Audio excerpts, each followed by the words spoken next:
Hello, I'm Danesa Aureli, and thanks for checking out my Back to School Night presentation. This is my 9th year teaching math and my 5th year here at Kennedy High School. I am super passionate about math and creating a fun and safe environment for learning math.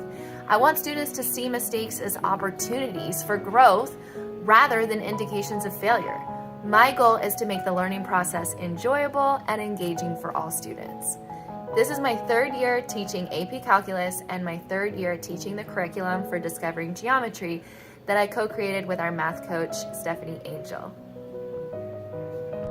This year, all my classes are following a flipped classroom style.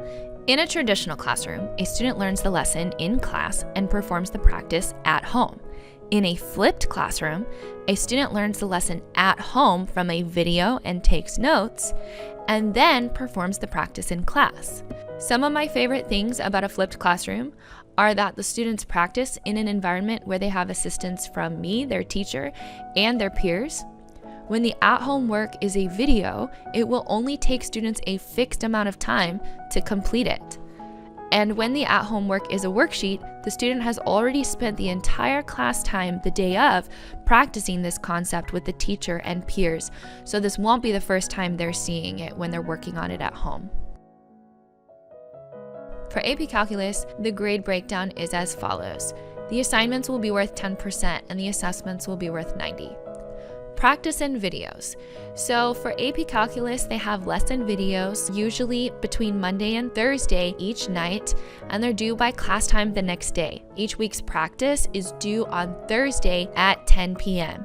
That's because usually every Friday we have our first checkpoint over a concept. For every checkpoint, there is a round 1 and a required round 2 the following Wednesday. Students will reflect on how they can improve between round 1 and round 2.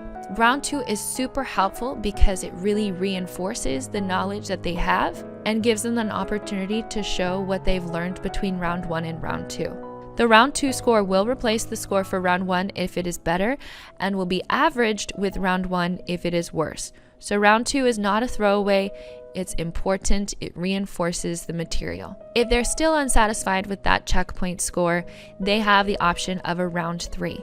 Round 3 is not done as a class, but done individually. And when students are done, they will need to meet with me to discuss why they answered the way they did and to show the evidence that they truly, fully understand the concept and explain all their work and reasoning behind it. The other assessments we will have will be speed quizzes. I personally do not think that speed has anything to do with intelligence. I think that being a slow learner does not make you less smart or less intelligent in any way. In fact, I really wish that time was not a focus, that we didn't have due dates, that we didn't have all this, that we could really just focus on the learning.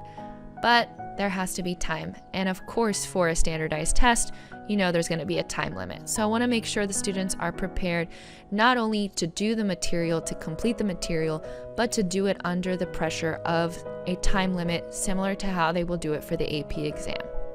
AP Calculus AB and BC is intended to be a 2-term, year-long course. Students are highly discouraged from dropping BC. AP Calculus AB covers college-level Calculus 1 material, and it makes up about 2/3 of the AP exam for BC. AP Calculus BC covers college-level Calculus 2 material. It makes up about 1/3 of the AP exam for BC. This means that the AP Calculus BC exam will give students an overall BC score and an AB subscore, so they only need to take one exam to potentially bypass up to 2 college math courses, Calculus 1 and Calculus 2. I highly recommend students take the AP exam. It can save you a lot of time and money later on when you don't have to take calculus in college. If you have any other questions, please feel free to email me at daureli@fusdk12.net. We can also set up a private Zoom meeting if you'd like to meet virtually. I look forward to teaching your students this year.